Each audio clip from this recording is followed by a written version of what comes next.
Good morning students. आज हम हिंदी व्याकरण का जो हमारा 5th क्लास का लेसन नंबर 6 चल रहा है, पार्ट नंबर 6 है सर्वनाम। हमने उसकी सर्वनाम की डेफिनेशन कर ली थी, उसके भेद कर लिए थे। आज उन भेदों का वर्णन करेंगे हम। पुरुषवाचक सर्वनाम। तो पुरुषवाचक सर्वनाम देखिए क्या होता है।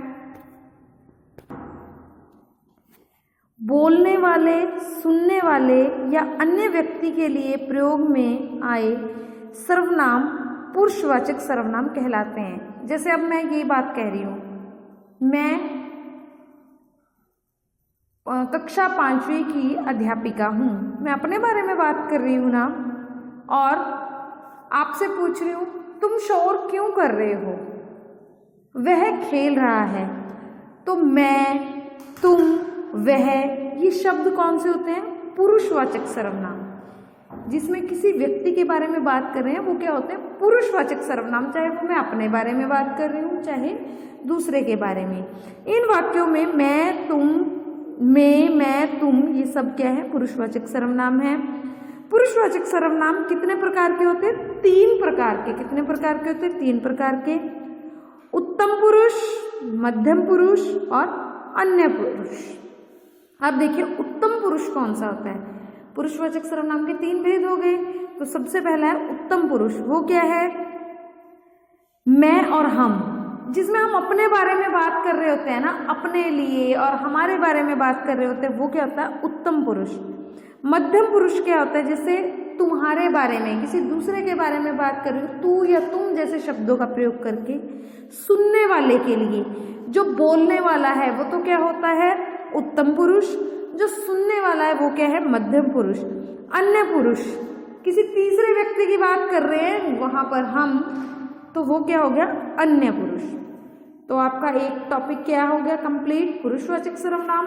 दूसरा है निश्चयवाचक सर्वनाम। निश्चय, जिसका पक्का इरादा हो जाता है, वो चीज कंफर्म हो जाती है, डिक्लेयर हो जाती है। देखिए, पास या दूर की किसी निश्चित वस्तु या प्राणी की ओर संकेत करने के लिए जिस सर्वनाम का प्रयोग किया जाता है उसे निश्चयवाचक सर्वनाम कहते हैं। चाहे वो चीज पास की हो, चाहे वो चीज दूर की हो। जब हम इशारे के माध्यम से बताते हैं, जैसे उदाहरण दे रखा है, इसी ने चोरी की है। मान लो किसी ने चोरी कर ली और मैं उसकी तरफ इशारा कर रही हूँ, मैं कंफर्म हूँ कि इसी ने किया और इशारा कर रही हूँ, तो वो क्या होती है? निश्चयवाचक सर्वनाम होता है। तुम्हारा घर यह नहीं वह है।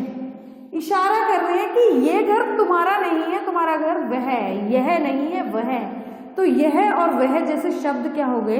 निश्चयवाचक सर्वनाम के क्या हो गए? उदाहरण हो गए। वह मेरा पेन है। अब ये पेन है, अगर मैं कह रही हूँ यह मेरा पेन है, तो भी क्या है? निश्चयवाचक सर्वनाम है।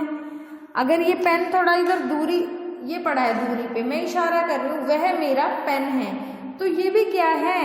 निश्चयवाचक सर्वनाम है। आगे अनिश्चयवाचक सर्वनाम। अनिश्चयवाचक सर्वनाम क्या होता है? किसी अनिश्चित प्राणी या वस्तु के लिए प्रयोग किए जाने वाले सर्वनाम को अनिश्चयवाचक सर्वनाम कहते हैं।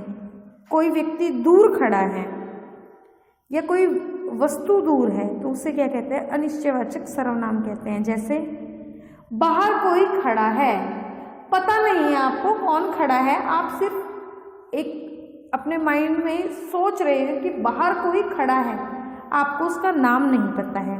दूध में कुछ पड़ा है, कुछ गिर गया, सोच लीजिए दूध में, आपको ये तो पता है इसमें कुछ गिरा हुआ है, लेकिन उस वस्तु का नाम नहीं पता है।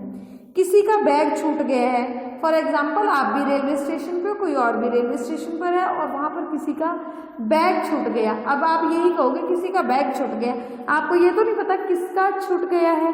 अनिश्चय, जिसके बारे में ना पता हो, अनिश्चित वस्तु हो, अनिश्चित प्राणी हो, वो कौन सा सर्वनाम होता है? अनिश्चयवाचक सर्वनाम होता है। सो लेक्चर नंबर 2 में केवल इतना ही। पुरुषवाचक सर्वनाम, निश्चयवाचक सर्वनाम और अनिश्चयवाचक सर्वनाम। आप इसे दोबारा अच्छे से पढ़िएगा। Thank you and have a good day.